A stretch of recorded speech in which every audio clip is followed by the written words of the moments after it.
Hello guys, आज हम पढ़ेंगे class 12th chapter 4 determinants basic introduction of exercise 4.1। अब डेटर्मिनेंट क्या होता है? Determinant is a scalar value that can be computed from the elements of a square matrix A of order n, that is n cross n। अब determinant क्या होता है हमारा? ये एक स्केलर वैल्यू होती है। स्केलर वैल्यू क्या होती है? जैसे कोई भी वैल्यू 2, 3, 5, 15, 24, -3, -4, कोई भी वैल्यू हो सकती है। That can be computed from the elements of a square matrix A.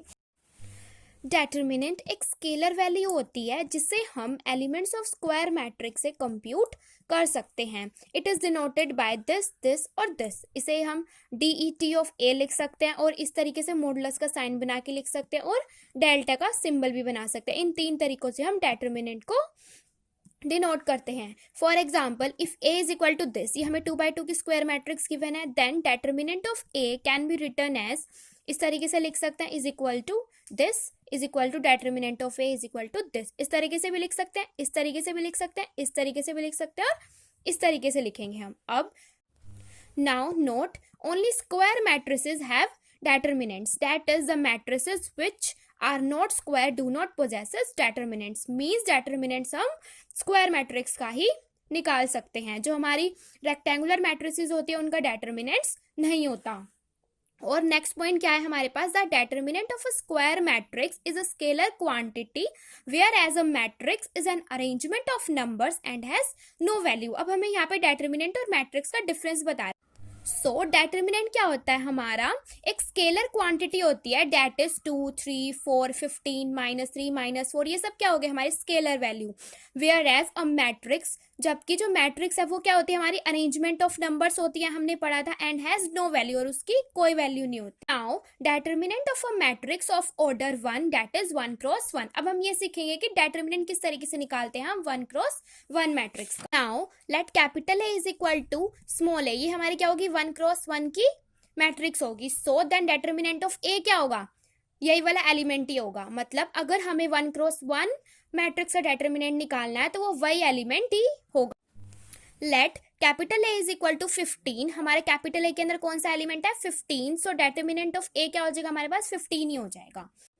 Now next, determinant of a matrix of order 2, that is 2x2 matrix का डेटर्मिनेंट किस तरीके से निकालते हैं अब हम ये सीखेंगे। Suppose a is equal to ये गिवन है, then determinant of a is equal to इस तरीके से लिख सकते हैं हम।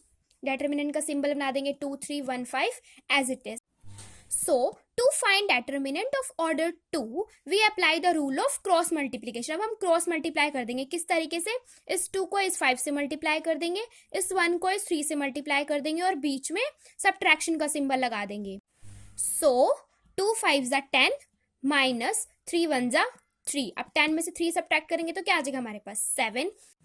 अगर हमें 2x2 मैट्रिक्स का डेटर्मिनेंट निकालना हो तो उसे हम क्रॉस मल्टीप्लिकेशन मेथड से ही फाइंड करते हैं। अब हम ये देखते हैं कि हम 3x3 मैट्रिक्स का किस तरीके से डेटर्मिनेंट फाइंड करते हैं। Determinant of a matrix of order 3 can be determined by expressing it in terms of second order determinants। So determinant of third order निकालने के लिए हम उससे एक्सप्रेस करते हैं सेकेंड ऑर्डर डेटर्मिनेंट्स की फॉर्म में। This is known as expansion of a determinant along a row और अ कॉलम। उसे हम क्या बोलते हैं? Expansion of determinant along a row. अगर हम रो के अलोंग करेंगे तो उसे क्या बोलेंगे? एक्सपेंड अलोंग रो। और अगर हम उसे कॉलम के अलोंग एक्सपेंड करेंगे तो उसे हम क्या बोलेंगे? Expand along column. So there are 6 ways of expanding a determinant of order 3 corresponding to each of 3 rows, that is R1, R2 and R3, and 3 columns, that is C1, C2 and C3, giving the same value।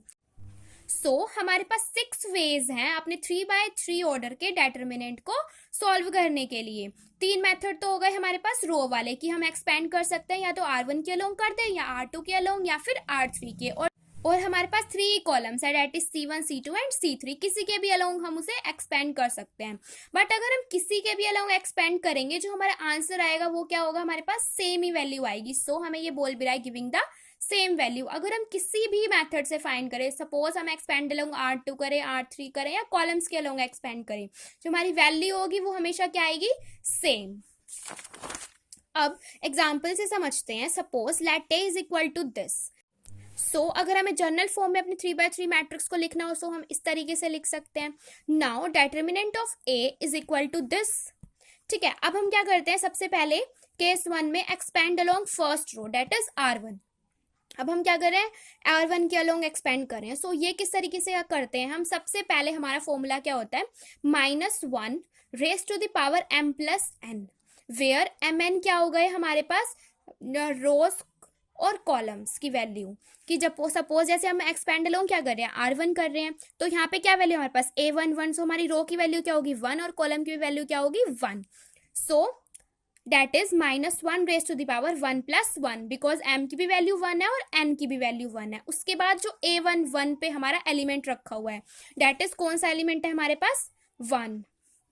उसके बाद हमें क्या करना है, हमने किसको expand किया है, अब हमने क्या किया A11 को लिखा है यहाँ पे। A11 की रो को भी डिलीट करना है, A11 के कॉलम को भी डिलीट करना है। इस तरीके से जैसे हमारे पास ये मैट्रिक्स गिवन है 1 2 3 3 -2 1 1 -2 -3। अब हम किसके अलोंग एक्सपेंड कर रहे हैं, R1 के अलोंग, और हम एलिमेंट कौन सा बना रहे हैं अपना A1 1। हमने सबसे पहले क्या किया, -1 raise to the power m plus n, where m और n क्या है हमारे पास, ये हमारा कौन सा एलिमेंट है A11 है। m और n क्या है, m है हमारी रो की वैल्यू और n जो है वो हमारी किसकी वैल्यू है, कॉलम की वैल्यू। उसके बाद हमें क्या करना है, A11 एलिमेंट को लिखना है, वो हमारा क्या है 1। उसके बाद हमें क्या करना है, उसे 2x2 मैट्रिक्स की फॉर्म में लिखना है। किस तरीके से लिखना है कि सपोज हम A11 को लिख रहे हैं इस वक्त, हम क्या करेंगे, A11 की रो को भी डिलीट कर देंगे, A11 के कॉलम को भी डिलीट कर देंगे। हमारे पास क्या बचा, ये बचा। हम ये यहाँ पे कॉपी कर लेंगे -2 -3। ठीक है, यही किया हमने। जो हमारा ये वाला एलिमेंट है, ये वाला एलिमेंट, इसे हम क्या बोलते हैं A22। अगर जनरल फॉर्म में लिखे तो इस वाले एलिमेंट को क्या बोलते हैं A23, इस वाले एलिमेंट को क्या बोलते हैं A32 और इस वाले एलिमेंट को क्या बोलते हैं A33। यही किया हमने। उसके बाद प्लस बीच में किसका साइन आता है, एडिशन। उसके बाद हम क्या करेंगे, अपना रो का सेकेंड एलिमेंट उठाएंगे, क्या है हमारे पास 2। -1 रेज टू द पावर, इसे हम जनरल फॉर्म में क्या बोलते हैं A12। 1 + 2 आ जाएगा यहाँ पे। ठीक है, m + n इंटू हमारे पास क्या हो जाएगा, ये जहाँ पे जो हमारा एलिमेंट होता है डेट इज, इसे क्या बोलते हैं हम जनरल फॉर्म में A12। ठीक है, और 2 भी लिख सकते हैं, जो भी हमारा मन करे। A12 is 2। उसके बाद अब इसे हम 2x2 मैट्रिक्स की फॉर्म में किस तरीके से लिखेंगे, इसकी रो कौन सी है, ये वाली। ठीक है, और इसका कॉलम कौन सा है, ये वाला। ये वाली रो डिलीट हुई, ये वाला कॉलम डिलीट हुआ। हमारे पास क्या बचा 3 1, ये वाला 1 और -3, यही बचा हमारे पास। हमने ये लिख दिया। उसके बाद अगेन प्लस का साइन आएगा हमारे पास। ठीक है, उसके बाद हमें तीसरा एलिमेंट क्या बोलते हैं, इसको क्या बोलते हैं हम A13 बोलते हैं। सबसे पहले क्या होता है, -1 raise to the power row plus column 1 + 3। उसके बाद हमारा ये वाला एलिमेंट आता है, ये क्या है A13। इसकी जो भी वैल्यू होगी वो हम यहाँ पे लिख देंगे। उसके बाद हम लिखते हैं अपनी 2x2 मैट्रिक्स। ये किस तरीके से लिखेंगे हम, अलग से मैं आपको लिख के बताती हूँ। 1 2 3 3 -2 1 1 -2 -3, ये है हमारे पास। 1 3 ये वाला एलिमेंट है हमारे पास। इसकी हमें रो भी डिलीट करनी है, इसका हमें कॉलम भी डिलीट करना है। डिलीट कर दिया, बचा क्या हमारे पास 3 -2 1 -2। इसे हम क्या बोलते हैं जनरल फॉर्म में, A21 बोलते हैं। इसे क्या बोलते हैं A31, इसे क्या बोलते हैं A22, इसे क्या बोलते हैं A32। हमने यही लिख दिया। उसके बाद मैंने आपको यहाँ पे सॉल्व करके भी दिखाया है। अब हमारा क्या हो जाएगा, -1 raise to the power 1 + 1 is 2 into A11 की जगह वैल्यू क्या आएगी हमारे पास 1 इंटू हमने यहाँ पे वैल्यूज लिख दी जो मैंने अभी आपको बताई थी। इस तरीके से यहाँ पे भी मैंने यही किया, -1 raise to the power 1 + 2 is 3 into A12 की जगह हमारे पास क्या वैल्यू है 2। उसके बाद 2x2 मैट्रिक्स की फॉर्म में लिख दिया इसे। उसके बाद -1 raise to the power 3 + 1 is 4 into A13 की वैल्यू क्या है हमारे पास 3 इंटू 2x2 फॉर्म में लिख दिया इसे हमने। उसके बाद हमने इसे कैलकुलेट किया। अब -1 रेज टू द पावर 2 क्या आएगा हमारे पास +1। अब +1 को 1 से मल्टीप्लाई करेंगे तो सिंपली 1 ही आएगा हमारे पास। उसके बाद हमने ये 2x2 ऑर्डर के डेटर्मिनेंट को सॉल्व कर दिया।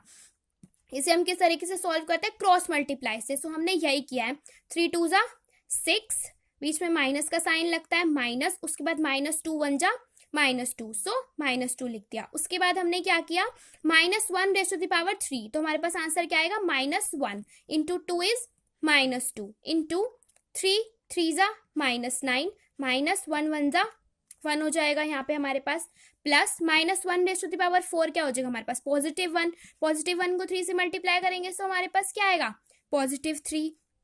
उसके बाद यहाँ पे हमने क्रॉस मल्टीप्लाई लगा दिया, डेट इज 3 2 जा -6, बिकॉज यहाँ पे माइनस का साइन है, सो यहाँ पे माइनस आ जाएगा, -2 1 जा 2, माइनस का साइन आ जाएगा यहाँ पे, बिकॉज माइनस का बीच में तो माइनस होता ही है हमारे पास। सो अब हमने इसको कैलकुलेट कर लिया, उसके बाद हमारे पास आंसर क्या आ गया, 16। सो इस तरीके से हम रो 1 के अलोंग अपने डेटर्मिनेंट को एक्सपेंड करके डेटर्मिनेंट की वैल्यू फाइंड कर सकते हैं। अब हम देखते हैं कि हम कॉलम के अलोंग किस तरीके से एक्सपेंड कर सकते हैं। सो अब हमने क्या किया, expand along C2, that is column 2 के अलोंग। कॉलम 2 कौन सा हो गया हमारे पास, ये हो गया, इसके अलोंग एक्सपेंड किया अब हमने। सो इसके अलोंग भी हमें यही करना पड़ेगा। सबसे पहले हमने क्या किया है, -1 रेज टू द पावर, अब इस एलिमेंट को हम जनरल फॉर्म में क्या बोलते हैं, A12, सो 1 + 2 इंटू A12, यहाँ पे हमारा वो एलिमेंट आता है, डेट इज हमारा क्या आएगा, यहाँ पे 2 आएगा, इंटू अगर हम इसकी रो को डिलीट कर दें, इसके कॉलम को डिलीट कर दें, तो हमारे पास क्या बचेगा, 3 1 1 और -3। सो हमने यही किया है। इस तरीके से हमने यहाँ पे भी यही किया।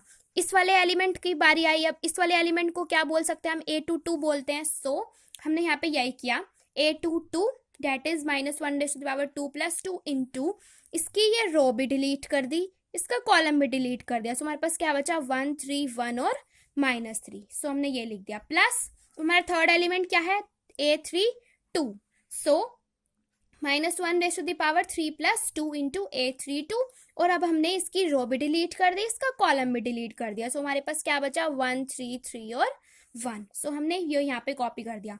उसके बाद हमने सबकी वैल्यू पुट करी और हमने कैलकुलेशन करी। सो हमारे पास क्या है, 16 ही आया। मैंने आपको पहले ही बताया था, अगर हम किसी भी रो या किसी भी कॉलम के एक्सपेंड करें, बट जो हमारे पास आंसर आता है वो हमेशा क्या आएगा, सेम ही आएगा। अब हम देखते हैं next, Similarly, for other rows or columns, we can find determinant of a 3x3 matrix. इसी तरीके से हम किसी भी रो और किसी भी कॉलम के अलोंग अपने डेटर्मिनेंट को फाइंड कर सकते हैं। अब हमारे पास नोट है, एक्सपेंडिंग अ डेटर्मिनेंट अलोंग एनी रो और कॉलम गिव्स सेम वैल्यू। ये मैं आपको बता ही चुकी हूँ, अगर हम किसी भी रो के अलोंग एक्सपेंड करें, चाहे किसी भी कॉलम के अलोंग, जो हमारे पास आंसर आएगा वो क्या होगा, हमारे पास सेम ही आएगा।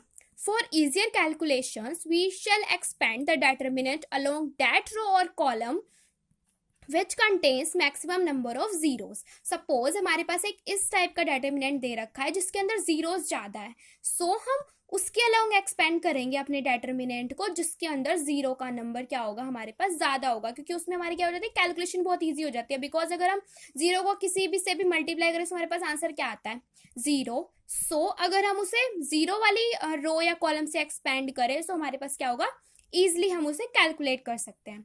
So that's all for today guys. I hope आपको आज का वीडियो पसंद आया होगा। अगर आपको आज का वीडियो पसंद आया है तो प्लीज 3 मैजिकल थिंग्स कर दीजिए, लाइक शेयर एंड सब्सक्राइब। और इस वीडियो में मैंने आपको जो भी पढ़ाया है उसके नोट्स का लिंक मैंने आपको डिस्क्रिप्शन बॉक्स में दे दिया है, आप वहां से जाके उन्हें डाउनलोड कर सकते हैं। Thank you.